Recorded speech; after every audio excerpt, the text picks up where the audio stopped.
there'll be people with 2,000 followers being like, yeah, I would like to be paid. Yeah, I'm like, what okay. for? That is so good. I wouldn't have thought about that. Welcome to the Digital Horizons podcast. I'm your host, James Walker, and today I am joined with Bianca Stockinger. Bianca has been with us here at Walker Hill Digital in account management style role, but I think that there's so much more to that in terms of what you're doing. I think that the account manager title definitely does not cover anywhere near the scope of what you do in your day-to-day. Yeah. Bianca's been working with us for the last 3 years, I believe.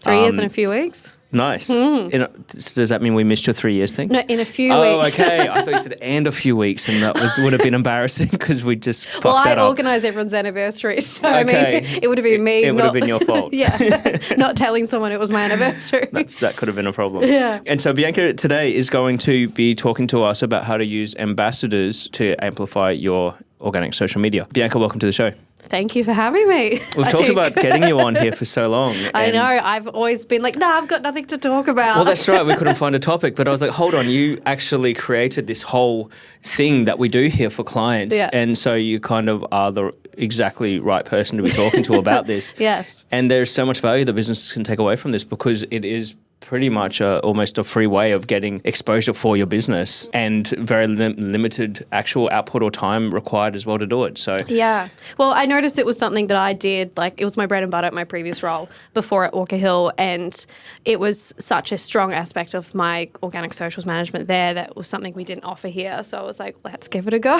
Yeah. And so I guess tell us a little bit about your background and what you were doing in your previous role and how that worked, and then what you're doing now in terms of your digital marketing strategy side. So I've been in the digital marketing industry, I'd say, for 5 years now. My previous role was at a beauty company called Loving Tan, and it was very organic socials heavy. I ran the Instagram, the TikTok, the Facebook, the Pinterest, any social media platform there I ran. And then I also did the PR management. So that was managing the influencers, negotiating their contracts, doing PR send out. So if we had a launch, we would send out like specific PR packs to do with the launch. If there was like a celebration day like the 4th of July, we would send PR packs. So it was a huge role. And so that was my prior experience before coming to Walker Hill. And then I've been here for 3 years. And as you touched on, I look after all the clients here. Yes. And so I think you identified to us that, hey, there is an opportunity for especially like some of the brands that were working in hospitality or e-commerce or, I mean, really any of them, maybe not professional services, that could be using this style of marketing. So maybe if you can just tell us a little bit, first of all, what an ambassador or brand ambassador is. Well, I kind of see it as there's two types of ambassadors. So you have the ones that you're kind of leveraging their following. So they're the ones with a bigger reach. So they've got, I guess, quite a lot of followers. Maybe their videos have great engagement, always hit a huge amount of views. And then you've got the other side of ambassadors, which you're kind of more using for content creation. So maybe you don't really have the ability to take high quality content. It's a good way to get someone who essentially does it for a job to film a video, and then you can use that across your socials. So I like to do a mix of both with all our clients because I think both are important. Both have different purposes. When you're, I guess, thinking, all right, cool, I'm going to take the step in using an ambassador for my business to try and get some of this type of marketing going.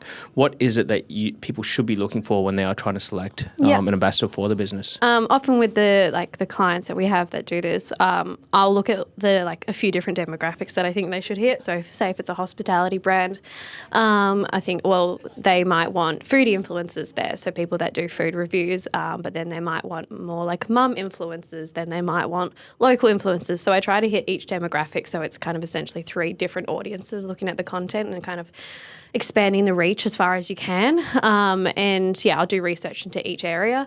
With each ambassador, obviously, you've got to make sure they align with your brand values. So it is kind of important to make sure you thoroughly look through their content, make sure, obviously, they don't do anything controversial, or make sure if you're, say, a beauty brand, you're not reaching out to a ambassador who only talks about sport or something like that. So kind of checking over those important things as well as making sure their engagement is consistent, like they just didn't have one video that was good and then nothing else is performed.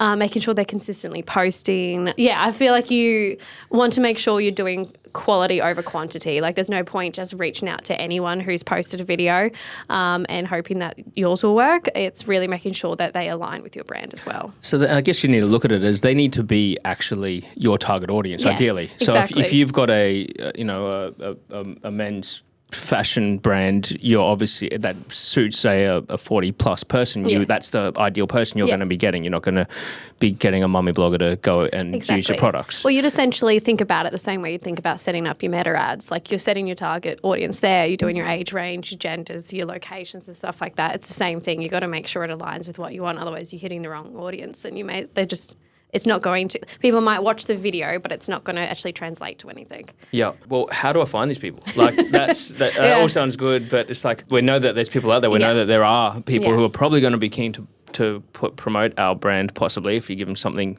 in return, most likely. Yeah. But where are we going to find these people? Yeah, so there are a few different ways. One of the ways that I look for them is if you have a known competitor in your space, looking through their tagged photos and seeing who either they've previously worked with. Obviously, you don't want to always work with the same people that your competitors have, but it's a good way to start that like seed of, okay, this is the type of person they're working with, and then going through there. That is so good. I wouldn't have thought about that. That's a really good way to Yeah, tagged find photos people. is a great way to find similar ambassadors. And then Instagram does have the handy feature that if you do go on someone's profile and you click a little drop down, it says similar accounts, and then you can go through those. So I'll find one person that I love, and then I'll go through all the similar accounts and do that. And you can kind of end up in a rabbit hole. You find another one, you get similar accounts, and then you just end up going. So that's probably the two best ways I can find it. Another one is going on the explore page on Instagram and just hoping, obviously, if you've engaged with similar content to what your brand is, there'll be similar content on your explore page, so you can find people who've posted about it on there as well.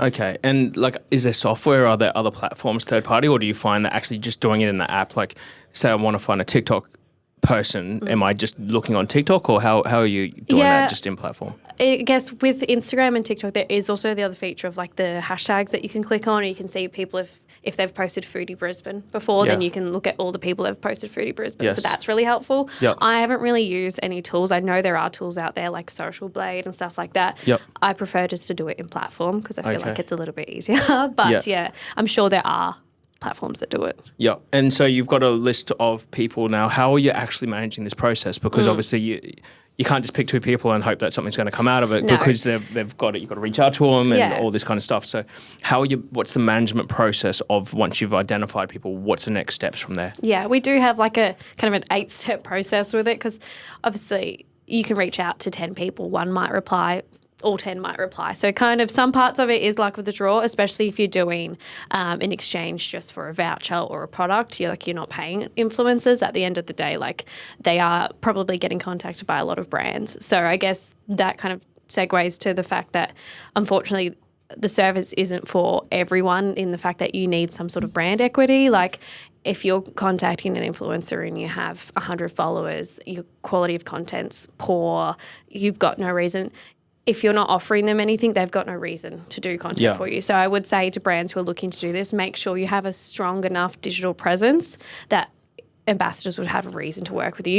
You don't have to be like the biggest page at all, but like make sure if they are, because the first thing they're going to do is click on your profile. And if it doesn't look like a quality brand or a reputable brand or a brand that's been around for a while, you have to remember they're putting their name to your product. So you have to be a brand they want to represent. Exactly. So we're talking about how, we're looking for people that want to align, that we want to align with, but it's both ways. Yeah, so it if you've got a shit feed and there's nothing appealing about it, why would they want to promote this brand? Because then that's obviously going to have a negative impact on their personal brand. Exactly. Like at the end of the day, they're sprucing your product. They're putting your name in your product. So you have to, it's a two-way street. Yeah. So that kind of is the first step before you send out any of the messages reaching out, make sure that your profile looks like a business that they would want to work with. Yep. So step one is clean your shit up and make it look good. Yep. Yeah. And obviously I know there are like new businesses out there. So they might not have a lot of like feed posts on or anything like that. In those circumstances, you might have to go down the route of paying influencers to get those first few through before you're able to do the more like free ones. But I guess it's kind of dependent on your product and everything like that. I mean, for hospitality, a new restaurant's just open. They're not going to have a lot of content probably on their page, but you want to make it, hopefully you've got an appealing enough. Yeah, I think it's different with restaurants because people get excited about new restaurant launches. That's easy to spruce, being like, come down to our launch. And at the end of the day, it's a restaurant, so they're not really like representing a product as such, and it's a bit more exciting. This is more for like product-based things or maybe a service. Yes. But yeah, first step is obviously reaching out to the ambassadors, making the message not too spammy. Like I'm sure everyone gets those like spammy ones in their message request. And I've got like no followers, so I mean, I don't know what's happening. Collab with us and you get free stuff. You don't want to look like that, so tone down the emojis, tone down like everything, make it super just personal if you can, and make it very casual. So you can, one of our tips that we do is either follow the ambassador as well, just so like you pop up twice, they can see you kind of genuine. If you want to like a recent post, don't go crazy and go like all their photo because then you will look spam. But yeah, there's that. And then we also say your business is on Instagram and on TikTok. Reach out via the platform you're stronger on.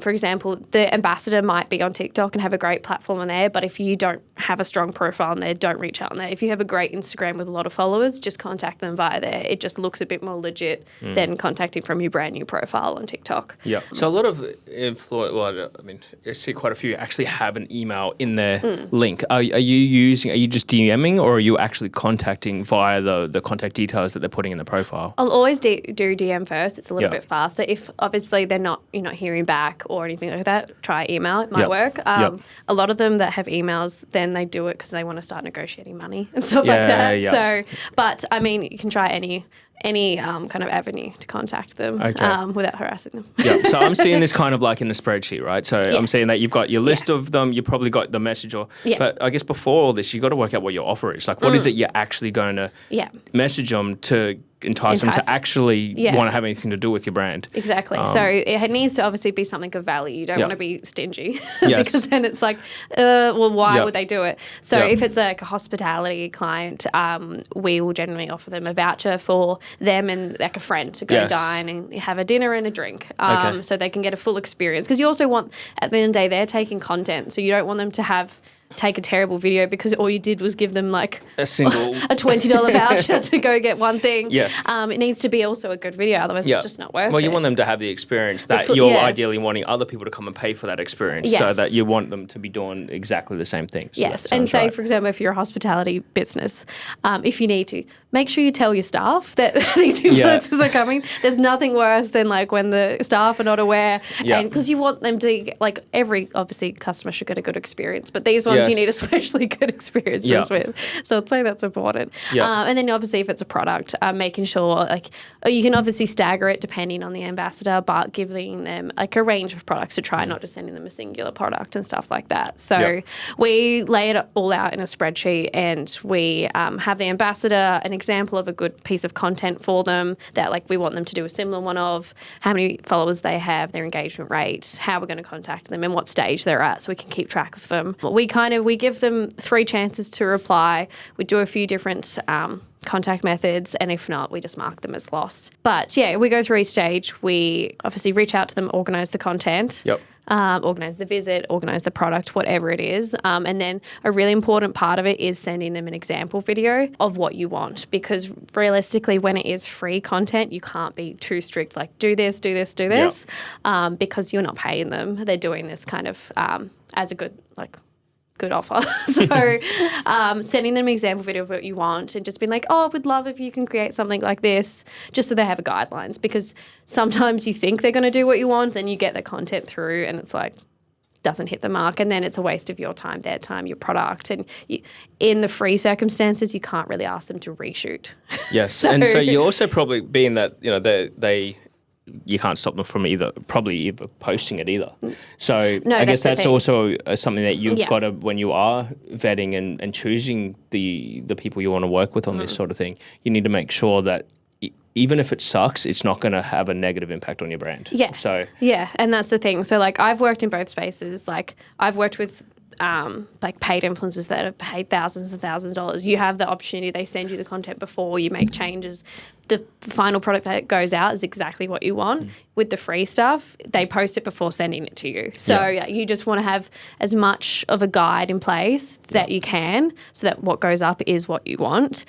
Even we've done in the past just like filming tips. A lot of them don't need it because at the end of the day you're like reaching out to ambassadors. They're meant to know how to do content, but it doesn't hurt just being like, oh, we'd love if you can showcase this or make sure you mention this if you can. Okay, and so I imagine from actually that first initial touch point of reaching out and maybe they've responded, there is a bit of back and forth to I guess, liaise and make sure you get the outcome that you're hoping to achieve out of it. Yeah, and if some of them, like, say, for example, you reach out to one, maybe they do have a bit of high followers, you're hoping that they will do a free video and they're not, like they say you need to pay them or whatever, I still review those and see if there's something else we can make work. Like, okay, they might not do a full video, but would this person be worth it if they just posted some stories, and if they offer free stories? Or they might offer to just be like, yeah, I'll feature it in a video if I love it, and just taking that chance that it might be worth it. Like, if it is a big enough influencer and they just happen to mention it organically, those circumstances are worth maybe the $50, $100 it costs to just send them the product, because you never know. Well, I guess you also want to back your product. So if you're not confident in your product, then what are you doing anyway? Exactly. So just send it. Like, obviously you don't want to do that to the ambassadors that don't have the reach. That's not worth it. Like, more often than not, unfortunately, with the landscape at the moment, there'll be people with 2,000 followers being like, yeah, I would like to be paid. What for? But those bigger ones that that off chance they do mention it, can change your brand realistically. So. And so from, I guess, testing different offers and different things, as you've said, what do you find that the typical price point in terms of the value of what you're giving is normally what's enough to get people across? Because you obviously don't want to give away too much as well, because this could become an expensive thing if you are trying to get a lot of people that you're running through this. So what sort of dollar value would you recommend people start with as a trial? Yeah, well, I think if you just reflect on what your average order value would be. So if it's a hospitality business, say like more of a restaurant, if you think about, okay, how much does 2 customers getting dinner and drinks cost? And that's what you should essentially offer, just to kind of, I guess, make it make sense for the ambassador. Same with the products. If you think about, if you have a range of them, if it's worth them trying one from each range, or if it's comes in a set, just kind of making it make sense so it's actually an experience for the ambassador, not just getting one product and being like, oh, okay, cool. And obviously there are the different side of it. We can do the more PR pack thing. If you're an e-commerce brand and you have budget for that, making it an experience for them as well. If you can send a bit of information about your product within the pack and everything like that, make it an unboxing experience. So they might be likely to film it when they receive it and put it on their story. And that could be an additional piece to the content they're already creating. So there's a lot of different ways to make it more unique and for you to stand out as well. Okay, so say we've gone through and we've done this process and we've had some misses in terms of what deliverables we've been receiving, but some of the ambassadors or influencers that we've worked with have been outstanding, and we want to, I guess, create a bit of an ongoing relationship. What would you recommend and how would you approach that? Yeah, it's definitely worth holding on to those ones, because you can tell when you get a good, genuine ambassador that resonates with their audience. They get great reach and they have genuine engagement as well. So you do want to nourish those relationships. Little things like remembering little details about them as well. We used to, back in my old company, we would note down if they had a boyfriend or something like that, or if we could tell when their birthday was clearly. If we would do holiday presents, so Christmas ones. Obviously, this is bigger PR budgets and stuff like that. But if you can do those little things, if you notice it's their birthday, sending them a happy birthday message or something like that. Or if you say you're a restaurant and you have a new menu launch, inviting them back to try the new menu, not necessarily asking for content, but just being like, hey, would love to have you back. Just little things that you can do to nourish the relationship. So then if you do need content again, if you do want to do another collaboration, that you've got that strong relationship and it's a bit less transactional. It's a bit more they are working with your brand because they love your brand as well. And then how are we measuring whether this is a worthwhile investment of obviously the whatever you're handing out or giving away for free and your time involved in doing this? How are we measuring the return on this? Yeah, because it's not as obvious as other things. It's not an exact purchase afterwards, especially with, say, a hospitality business. You can't exactly see, well, do I have more people in my restaurant now?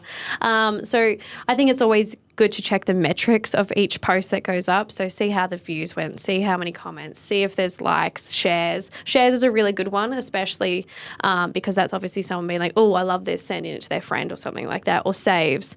But you can trial codes with the ambassadors as well. We've done that with a few of our e-commerce clients. So you'll give them a unique code. So you can either do a unique code for ambassadors in general or for each individual ambassador, and then you can measure the redemptions from that. So we've seen success from that with one of our clients.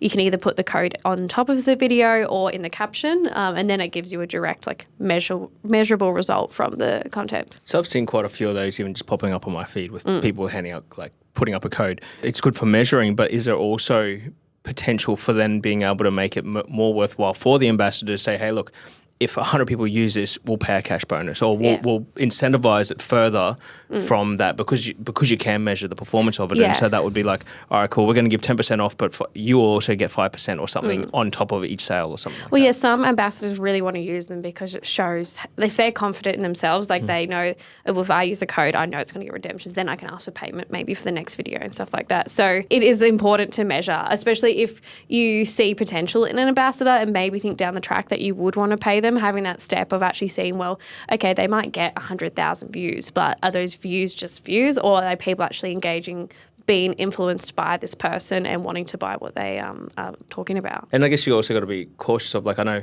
we've got videos on our feed that have had hundreds of thousands of views, but we're paying to boost them. Yeah. So I guess that's also, I mean, like checking and looking at metrics other than just views, because views are very easily influenced by putting budget behind it. Yes. So if I'm like a micro influencer and then I'm showing, hey, I'm getting hundreds of thousands of views because I've put a little bit of investment to boost my profile up, I think those other metrics, like as you're saying, shares and saves and stuff, are so important because so obvious. They're much harder to influence by putting budget behind. Yeah, if you see a video with 300,000 views and it's got 42 likes, you're like, that doesn't add up. Yes, You can tell straight away, especially with TikTok. It's very easy to, like, boost your views and then click on it. And if it's got no actual genuine engagement, you can tell that they've paid for it. Yeah, it sounds like that this is a really good strategic way to get content for your pages, but also to get reach that you wouldn't already have, and especially when you're starting out and you haven't got much of a brand presence, to get in front of people who you wouldn't typically get in front of without having to boost or put a budget behind it. Yeah, I think it is a kind of a cost-effective way